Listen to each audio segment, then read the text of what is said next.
الحمد لحضرت الجلال والصلاة والسلام على خاتم الرسالة وعلى آله وأصحابه الذين هم أهل الفضل والعدالة اما بعد بسم اللہ الرحمن الرحیم۔ عزیز طلبہ اور طالبات، ختم نبوت کورس کے حوالے سے پانچواں سبق ہیں وہی الہام اور کشف کا شرعی معنی اور ان میں قادیانی تحریفات۔ وہی ایک لغوتاً اور ایک اصطلاحاً۔ لغتاً وہی کا اطلاق ہوتا ہے القاء القلب پر، یعنی دل میں ایک بات کا آنا اور دل میں کسی بات کو ڈالا جانا۔ اب خواہ وہ الہام کی صورت میں ہو یا کشف کی صورت میں ہو یا رؤیا صالحہ کی صورت میں ہو یا وسوسہ کی صورت میں ہو، تو لغوی اعتبار سے ان سب پہ وہی کا اطلاق ہوتا ہے اور یہ سب وہی کے مصداق بن سکتے ہیں، لیکن اصطلاحی طور پر وہی ایک الگ چیز ہے اور ایک خاص چیز ہے۔ اصطلاح شریعت میں وہی اس کلام الہی کو کہتے ہیں جو اللہ کی طرف سے بذریعہ فرشتہ نبی کو بھیجا ہو۔ اس کو وہی نبوت بھی کہتے ہیں جو انبیاء علیہ السلام کے ساتھ مخصوص ہیں۔ کلام منزل من الانبیاء علی نبی من الانبیاء، اللہ تعالیٰ کی طرف سے کلام نازل ہو ان کے انبیاء میں سے کسی نبی پر، تو یہ خاص ہیں۔ اس کے علاوہ جو بات دل میں ڈالی جاتی ہے، تو یا اس کا تعلق حالت بیداری میں ہے یا حالت نیند میں۔ اگر حالت نیند میں تو رؤیا صالحہ، اور اگر حالت بیداری میں ہے تو پھر دو صورتیں ہوں گی، یا تو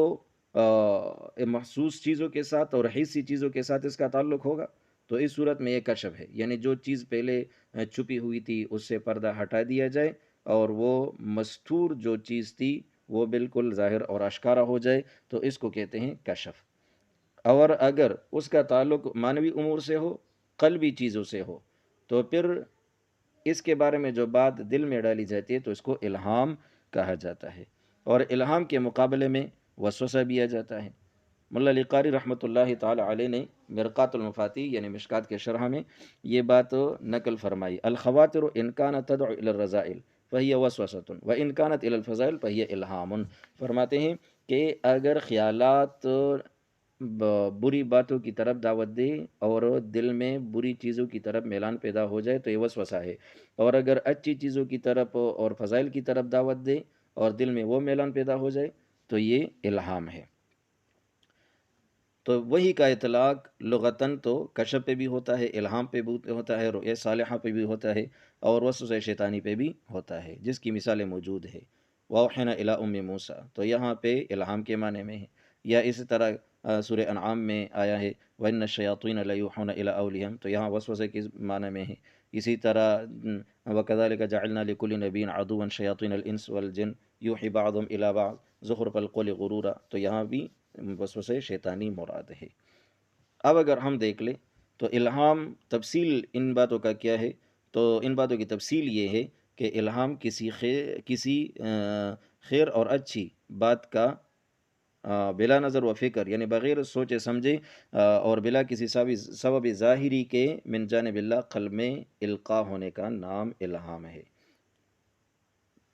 جو علم بطریق حواس حاصل ہو، یعنی پائپ سینس سے کسی حس کے ذریعے حاصل ہو تو اس کو ادراکی حسی کہتے ہیں، اور جو علم بغیر حس اور عقل من جانب اللہ بلا کسی سبب کے دل میں ڈالا جائے تو وہ الہام ہے۔ الہام محض محبت ربانی یعنی اللہ کی طرف سے ایک ہبہ ہے، اور فراست ایمانی جس کا حدیث میں ذکر آیا ہے اتقوا فراست المؤمن فإنه ينظر بنور اللہ، تو یہ من وجہ کسب اور من وجہ وہب ہے۔ کشف اگرچہ اپنے مفہوم کے اعتبار سے الہام سے عام، لیکن کشف کا زیادہ تعلق امور حسیہ سے اور الہام کا تعلق زیادہ طور امور قلبیہ سے ہے۔ کشف عالم غیب کی کسی چیز سے پردہ اٹھا کر دکھلا دینے کا نام کشف ہے۔ کشف سے پہلے جو چیز مستور تھی اب وہ مکشوف یعنی ظاہر اور آشکارا ہو گئی۔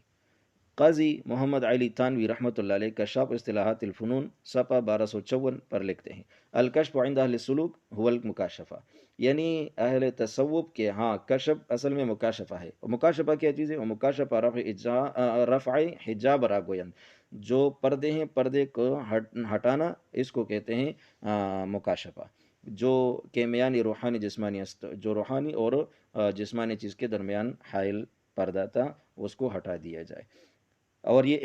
ایسی چیزیں ہوتی ہیں کہ اس کے بغیر حواس کے ذریعے وہ معلوم نہیں ہو سکتی تھی۔ اس کے بعد فرماتے ہیں کہ حجابات کا مرتفع ہونا قلب کی صفائی اور نورانیت پر موقوف ہے، یعنی جس قدر قلب صاف اور منور ہوگا اسی قدر حجابات مرتفع ہوں گے۔ جاننا چاہیے کہ حجابات کا مرتفع ہونا قلب کی نورانیت پر موقوف تو ہے مگر لازم نہیں۔ پھر وہی اور الہام میں فرق کیا ہے؟ تو وہی نبوت جو ہے وہ قطعی ہوتی ہے، اور جو الہام ہوتا ہے وہ ظنی ہوتا ہے، اور وہی نبوت معصوم عن الخطا ہوتی ہے اور الہام معصوم عن الخطا نہیں ہوتا۔ نبی معصوم ہوتے ہیں اور ان پر جو وہی نبوت آتی ہے اس کی تبلیغ فرض ہوتی ہے، اور اولیاء معصوم نہیں ہوتے، اس وجہ سے اولیاء کا الہام دوسروں پر حجت بھی نہیں، اور نہ الہام سے کوئی حکم شرعی ثابت ہو سکتا ہے، اور وہاں وہی جو ہے تو اس سے شرعی حکم بھی ثابت ہوتا ہے اور تبلیغ بھی فرض ہوتی ہے، اور امت پر اس کا اتباع بھی لازم ہوتا ہے۔ اس طرح الہام جو ہے تو الہام سے کوئی حکم شرعی ثابت نہیں ہو سکتا، حتیٰ کہ استحباب بھی الہام سے ثابت نہیں ہو سکتا۔ نیز علم احکام شرعیہ بذریعہ وہی انبیاء کرام علیہ السلام کے ساتھ مخصوص ہے، اور غیر انبیاء پر جو الہام ہوتا ہے سو وہ از قسم بشارت یا از قسم تفہیم ہوتا ہے، احکام پر مشتمل نہیں ہوتا۔ جیسے حضرت مریم علیہ السلام کو جو وہی الہام ہوئی وہ از قسم بشارت تھی، نہ کہ از قسم احکام، اور بعض مرتبہ وہی الہام کسی حکم شرعی کے تفہیم اور احام کے لیے ہوتا ہے۔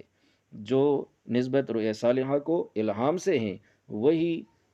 نسبت الہام کو وہی نبوت سے ہیں، یعنی جس طرح رؤیا صالحہ الہام سے درجہ میں کمتر، اسی طرح الہام درجہ میں وہی نبوت سے فروتر ہے۔ جس طرح رؤیا صالحہ میں ایک درجہ کا ابہام اور اخفاء ہوتا ہے اور الہام اس سے زیادہ واضح ہوتا ہے، اسی طرح الہام بھی باعتبار وہی کے خفی اور مبہم ہوتا ہے اور وہی صاف اور واضح ہوتی ہے۔ یہ ساری چیزیں تقریباً الاعلام بمعنی الکشف والوحی والالہام جو مولانا ادریس کاندلی صاحب رحمۃ اللہ علیہ کا ایک رسالہ ہے اور احتساب قادیانی کی دوسری جلد میں موجود ہیں۔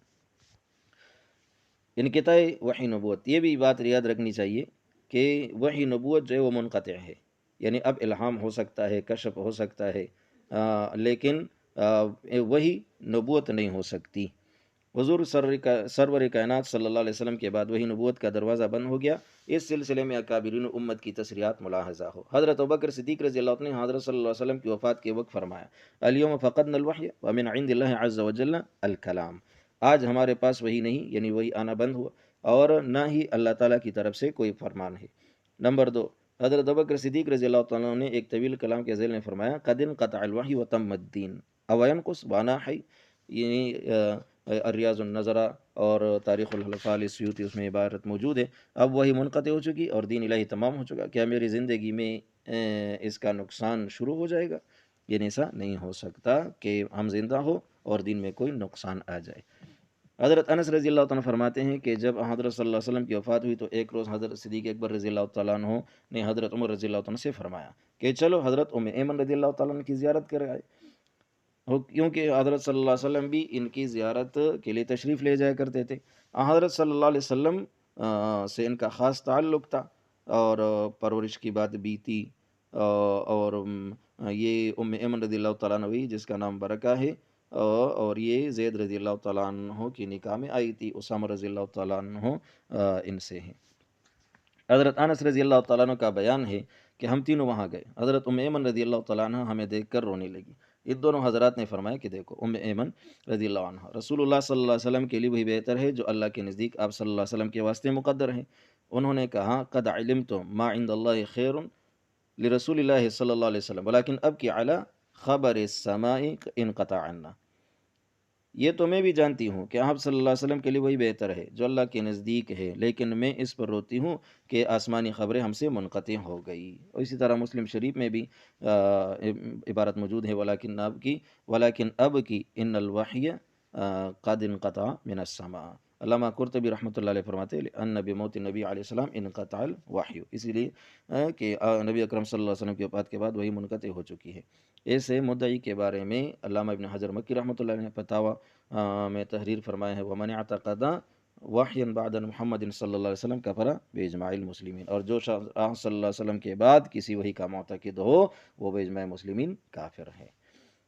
قادیانی گروہ کشف اور الہام اور وحی میں تحریف نہیں کرتے بلکہ تلبیس کرتے ہیں کہ نہ صرف کشف الہام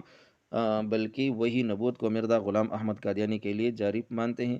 چنانچہ انہوں نے مرزا غلام احمد قادیانی کے نام نہاد وحی کو ایک مستقل کتاب کی شکل میں شائع کیا ہے، اور اس کا عنوان اور اس کا نام انہوں نے تذکرہ رکھا ہے، حالانکہ تذکرہ قرآن مجید کا نام ہے، جو کہ جیسا کہ آیت مبارکہ میں ہے، کلا انہا تذکرہ فمن شاء ذکرہ فی صحف مکرمۃ مرفوعۃ مطہرہ، سورہ عبس کی آیات ہیں۔ ان آیات میں تذکرہ قرآن مجید کو قرار دیا گیا ہے۔ قادیانی اگر مرزا غلام محمد قادیانی کی وحی کے مجموعہ کا نام قرآن رکھتے تو مسلمانوں میں اشتعال پھیلتا۔ انہوں نے قرآن مجید کا غیر عرفی نام چرا کر مرزا کی وحی پر چسپاں کر دیا، اور اسی تذکرہ کے پہلے صفحے پر عنوان قائم کیا، تذکرہ یعنی وحی مقدس و رؤیا و کشوف حضرت مسیح موعود۔ قادیانی مرزا غلام محمد قادیانی کے لیے وحی نبوت کو جاری مانتے ہیں۔ اس تذکرہ کا حجم 818 صفحات ہے، یعنی 818 صفحات بنتے ہیں۔ اب اگر اس کے اوراق دیکھے جائے تو اوراق تو 409 بنتے ہیں۔ اور ایک بات یہ ہے کہ مولانا منظور احمد چنوٹی رحمۃ اللہ علیہ فرمایا کرتے تھے کہ پہلے جو تذکرہ انہوں نے چھاپا تھا تو اس میں 840 صفحات تھے، یعنی اس کتاب کے جو اوراق تھے تو وہ 420 بنتے تھے، تو اس سے ان کا دجل خوب ظاہر ہوتا تھا۔ لیکن اس نے اس میں اس طرح تغیر و تبدل ڈالا ہے کہ اپنے آپ کو بچانے کی کوشش کی ہے۔ اس میں مرزا قادیانی کے نام نہاد وحی یعنی خرافات کو جمع کیا گیا ہے۔ عرض قادیانی جماعت مرزا قادیانی کے لیے وحی نبوت کو جاری مانتی ہیں، حالانکہ اوپر گزر چکا ہے کہ حضرت صلی اللہ علیہ وسلم کے بعد وحی کا مدعی نبوت ہے، اور یہ بجائے خود مستقل کفر ہے۔ اب مرزا قادیانی کے ہزارہ عبارتوں میں سے چند عبارتیں ملاحظہ ہو جس میں مرزا قادیانی نے اپنے لیے وحی کا دعویٰ کیا ہے۔ نمبر 1، پس جیسا کہ میں نے بار بار بیان کر دیا کہ یہ کلام جو میں سناتا ہوں یہ قطعی اور یقینی طور پر خدا کا کلام ہے، جیسا کہ قرآن اور توریت خدا کا کلام ہے، اور میں خدا کا ذلی اور بروزی طور پر نبی ہوں، اور ہر ایک مسلمان کو دینی امور میں میری اطاعت واجب ہے اور مسیح موعود ماننا واجب ہے۔ یہ تحفہ ندوہ جو روحانی خزائن کا جلد نمبر 19 صفحہ 55 میں ہے۔ اس کے علاوہ اور حوالہ، غرض اس حصہ کثیر وحی الہی اور امور غیبیہ میں اس امت میں سے میں ہی ایک فرد مخصوص ہوں، اور جس قدر مجھ سے پہلے اولیاء اور ابدال و اقطاب اس امت میں گزر چکے ہیں ان کو یہ حصہ کثیر اس نعمت کا نہیں دیا گیا، پس اس وجہ سے نبی کا نام پانے کے لیے میں ہی مخصوص کیا گیا، اور دوسرے تمام لوگ اس نام کے مستحق نہیں۔ حقیقت الوحی روحانی خزائن جلد نمبر 22 میں یہ عبارت موجود ہے۔ اور اس کے علاوہ جو مجموع اشتہارات ہے، ایک غلطی کا ازالہ ہے، ضمیمۃ النبوہ فی الاسلام ہے، یا حقیقت النبوہ ہے، یا انوار العلوم ہے، اس میں بھی اس طرح کے عبارات وہ موجود ہیں کہ اس میں اس نے اپنے آپ کو لفظ رسول مرسل نبی کے موجود ہونے کا بھی دعویٰ کیا ہے، اور وہی وہاں پہ اپنے آپ کو نبی تسلیم کیا ہے، بلکہ یہ بھی کہا ہے کہ اس کو رسول کہہ کر پکارا گیا ہے۔ اور اس کے علاوہ ایک اور حوالہ ہے، اور میں جیسا کہ قرآن شریف کی آیات پر ایمان رکھتا ہوں ایسا ہی بغیر فرق ایک ذرہ کے خدا کی اس کلی وحی پر بھی ایمان لاتا ہوں جو مجھے ہوئی۔ دیکھو یہاں پر وحی کا لفظ استعمال کیا ہے، وحی پر ایمان لاتا ہوں، وحی پر ایمان لاتا ہوں جو مجھے ہوئی، جس کی سچائی اس کے متواتر نشانوں سے مجھ پر کھل گئی ہے۔ اور پھر یہ کہتا ہے، اور میں بیت اللہ شریف میں کھڑے ہو کر یہ قسم کھا سکتا ہوں کہ وہ پاک وحی جو میرے پر نازل ہوتی ہیں وہ اسی خدا کا کلام ہے جس نے حضرت موسیٰ علیہ السلام، حضرت عیسیٰ علیہ السلام اور حضرت محمد مصطفیٰ صلی اللہ علیہ وسلم پر اپنا کلام نازل کیا تھا۔ ایک غلطی کا ازالہ اور روحانی خزائن جلد نمبر 18 ہے، اور اس طرح حقیقت النبوہ وغیرہ انوار العلوم میں مجموع اشتہارات موجود ہیں۔ اس کے علاوہ یہ بھی ہے کہ خدا تعالیٰ نے 23 برس کی متواتر وحی مجھے کی ہے، میں اس کو کیسے رد کر سکتا ہوں؟ حقیقت الوحی میں عبارت موجود ہے۔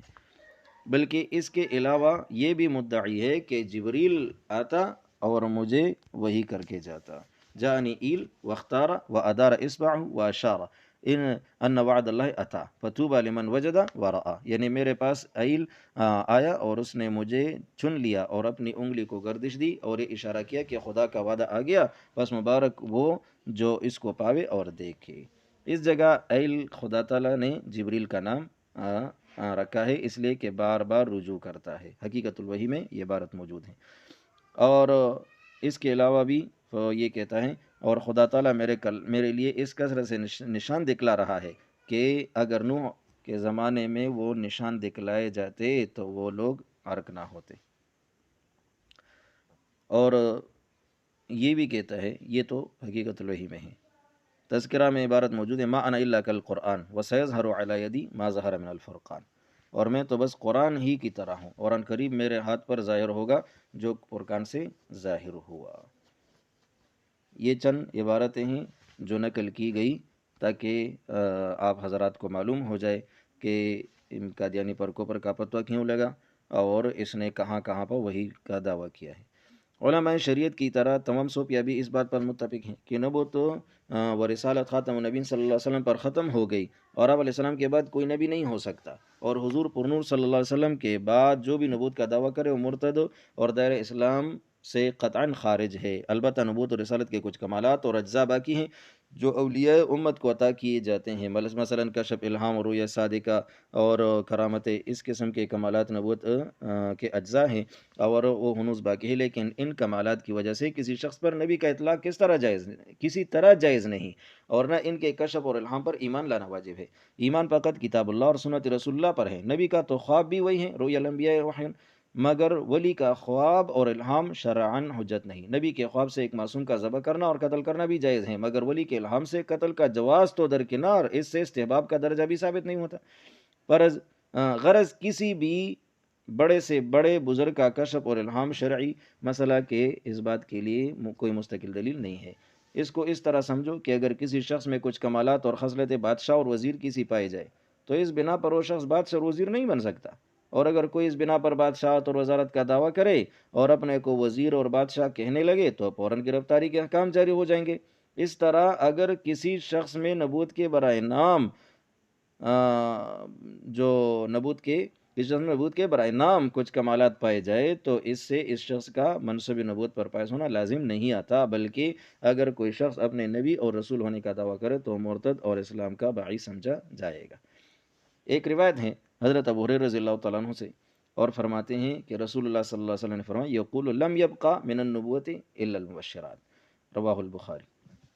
حضرت ابو ہریرہ رضی اللہ عنہ فرماتے ہیں کہ رسول اللہ صلی اللہ علیہ وسلم نے فرمایا کہ اے لوگو، نبوت کا کوئی جز سوائے اچھے خوابوں کے باقی نہیں۔ اس حدیث کا حاصل ہے کہ نبوت بالکل یہ ختم ہو چکی اور سلسلہ وہی منقطع ہو گیا، البتہ اجزاء نبوتوں میں سے ایک جز مبشرات باقی ہے،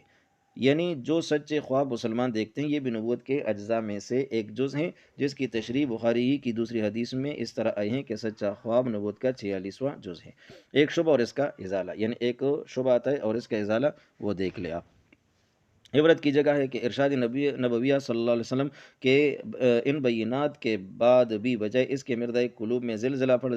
پڑ جاتا اور وہ ایک متنبی کاذب کو چھوڑ کر سید الانبیاء علیہ السلام کی نبوت کو اپنے لیے کافی سمجھ لیتے۔ ان کی جسارت اور تحریف میں دلیری اور بڑھتی جاتی ہے۔ وَكَذَلِكَ يَطْبَعُ اللَّهُ عَلَى كُلِّ قَلْبٍ مُتَكَبِّرٍ جَبَّارٍ۔ ادھر حدیث میں سلسلہ نبوت کے ان کتاب پر یہ صاف ارشاد ہوتا ہے، اور ادھر قادیانی دنیا میں خوشیاں منائی جاتی ہیں کہ اس سے بقائے نبوت ثابت ہو گیا۔ ان هذا لشیء عجب، یعنی وہ کہتے ہیں کہ دیکھو جب ایک جز باقی ہے یعنی مبشرات، تو مطلب یہ کہ پورا جو پوری چیز ہے یعنی نبوت وہ بھی باقی ہے، اور پھر یہ مثال دیتے ہیں کہ دیکھو ایک طرف دریا ہو اور دوسری طرف ایک قطرہ پانی ہو تو وہ بھی پانی اور یہ بھی پانی ہے، حالانکہ یہ دریا کا ایک جز ہے، لیکن ہم کہتے ہیں کہ نہیں، نبوت کے کمالات باقی ہے، ایک جز سے کل ثابت نہیں ہوتا، یعنی ناخن پائے تو اسے مطلب نہیں کہ پورا انسان اس نے پایا، یا ایک بال موجود ہو تو یہ نہیں کہ پورا انسان موجود ہے، یا مثال بطور ایک اینٹ موجود ہو تو پورا محل موجود ہے، یا اس کے علاوہ نمک موجود ہو تو پورا کھانا موجود ہے، اس طرح نہیں۔ اور جو مثال اس نے پانی کی دی تو یہ دجل ہے، کیونکہ دریا میں جتنے قطرات موجود ہیں جتنا پانی ہے اس میں بھی اجزاء پورا ہے، اور ایک جو قطرہ ہے اس میں بھی پورے اجزاء موجود ہے، ہائیڈروجن اور آکسیجن۔ اب یہ مثال غلط دیتے ہیں، صحیح مثال اس وقت ہوتی کہ جو اجزاء یعنی پانی جن اجزاء سے